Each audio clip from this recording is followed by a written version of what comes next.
जो hard gainers होते हैं या फिर जो मसल बहुत ही मेहनत के बाद अपने मसल को बिल्ड कर पाते हैं, उनके लिए मसल लॉस वर्ड बहुत ही ज्यादा डरावना होता है।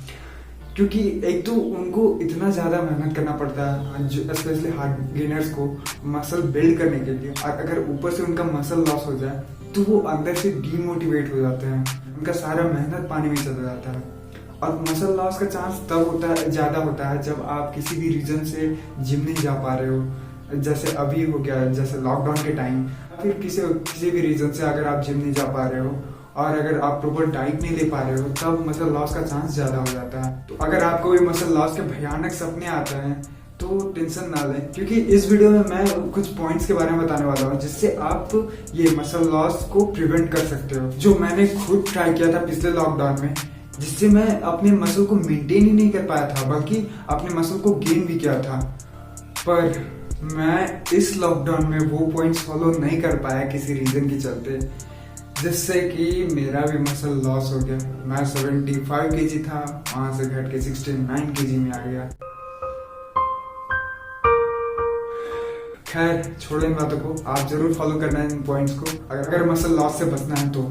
एक बात और कि आप ज्यादा स्ट्रेस मत लेने लगना कि अगर हम कल से जिम नहीं जा पाएंगे या फिर कल से प्रॉपर डाइट नहीं ले पाएंगे तो मेरा अचानक से कल से ही मसल लॉस होना स्टार्ट हो जाएगा। ऐसा नहीं है, इट टेक्स टाइम। हाँ, शुरुआत में आपको लगेगा ऐसा कि आपका वेट घट रहा है, लेकिन वो मसल लॉस नहीं होता है। वो क्या होता है कि हमारे मसल में जो ग्लाइकोजन स्टोर होते हैं, जो मसल को एनर्जी प्रोवाइड करता है, वो ग्लाइकोजन स्टोर डिप्लीट होने लगता है, इसके चलते हमारी बॉडी फ्लैटन नजर आती है। इसलिए आपको उस समय लगता है कि नहीं मेरा मसल लॉस हो रहा है, लेकिन वो वैसा होता नहीं है। जो आपको फर्स्ट पॉइंट याद रखना वो है कि आपको कंसिस्टेंटली रेजिस्टेंस ट्रेनिंग करते रहना पड़ेगा। अगर आप जिम क्लोज है फिर भी उसके बाद भी कंसिस्टेंटली ट्रेनिंग करते रहना पड़ेगा। तो अब आप बोल रहे हो कि घर में हम रेजिस्टेंस ट्रेनिंग कैसे कर सकते हैं?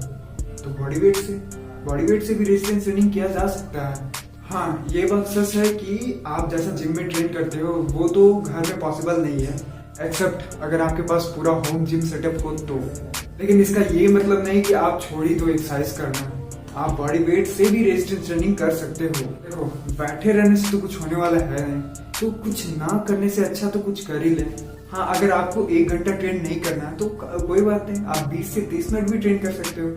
अब यहाँ एक क्वेश्चन लोगों का होगा कि हम जिम में वेट बढ़ा के इंटेंसिटी बढ़ा सकते थे, लेकिन घर पे हम बॉडी वेट से प्रोग्रेसिव ओवरलोड कैसे करेंगे? तो देखो, इंटेंसिटी बढ़ाने का सिर्फ एक ही तरीका नहीं है, इंटेंसिटी और भी कई तरीकों से बढ़ाया जा सकता है। इस पे मैं अलग से एक वीडियो बना चुका हूँ जिसमें मैं बताया हूँ कि आप कैसे घर पे बॉडी वेट एक्सरसाइज से अपनी इंटेंसिटी को इंक्रीज कर सकते हो, तो वो जाके देख लेना। लेकिन इसको पूरा देखने के बाद अब जो दूसरा पॉइंट आपको ध्यान में रखना वो है कि you have to consume enough protein.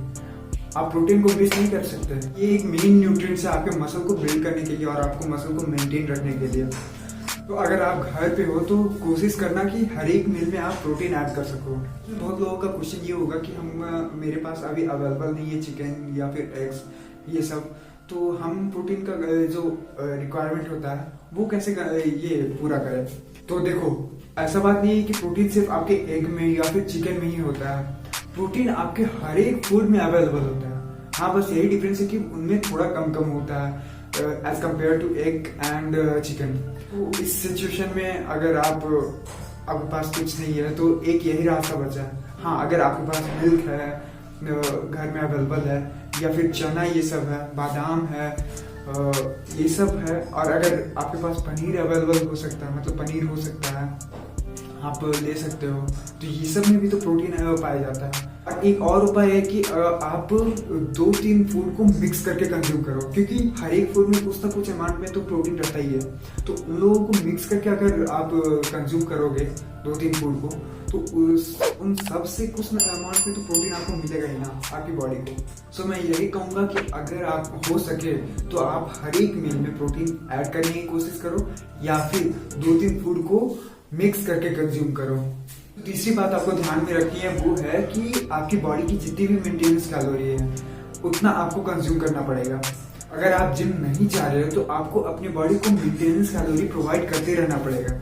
देखो मेंटेनेंस कैलोरी का मतलब क्या होता है, मेंटेन करना। आपकी बॉडी की करंट अभी जितना भी वेट है, करंट वेट है, उसको मेंटेन करके रखता है। आपकी मेटाबॉलिज्म को मेंटेन करके रखता है। आपकी ये मसल मास जितना आप कंटेन करते हो बॉडी में, उसको मेंटेन करके रखता है। आप बॉडी को मेंटेनेंस कैलोरी प्रोवाइड ही नहीं करोगे तो आपका मसल ब्रेक डाउन हो सकता है। बात आती है कि मेंटेनेंस कैलोरी हम पता कैसे करें कि कितना हमको लेना है, कितना हमारी बॉडी का मेंटेनेंस कैलोरी है।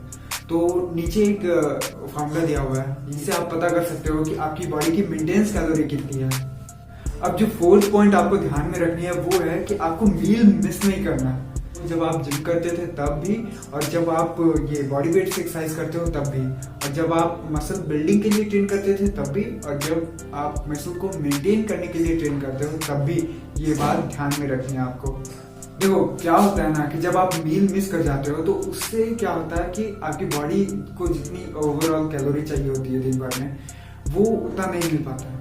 देखो एक दिन मील मिस कर जाना चलेगा, लेकिन अगर आपका ये हैबिट बनते जा रहा है, हर दिन आप मील मिस कर जा रहे हो, तो ये आपको बहुत ही नुकसान कर सकता है। क्योंकि इससे आपकी बॉडी को हर दिन वो ओवरऑल कैलोरी नहीं मिल पाएगी, वो मेंटेनेंस कैलोरी नहीं मिल पाएगी जिससे आपकी बॉडी वेट मेंटेन हो सके, आपका मसल मास मेंटेन हो सके। और अगर आप कैलोरी डेफिसिट में भी जा सकते हो अगर आप मील मिस कर जाते हो तो। और जो हार्ड गेनर्स होते हैं, जो बहुत मुश्किल से अपने मसल को बिल्ड कर पाते हैं, उनके लिए ये बहुत ही बुरा हो सकता है अगर वो अपने मील को मिस कर जाते हैं तो। मेरा यही कहना है कि आप मील मिस मत करो। ये था मेरा आज का वीडियो। अगर ये वीडियो आपके लिए हेल्पफुल रहा होगा तो इस वीडियो को लाइक करना, ताकि मैं भी अपना मसल बिल्ड कर पाऊँ और मेंटेन कर पाऊँ।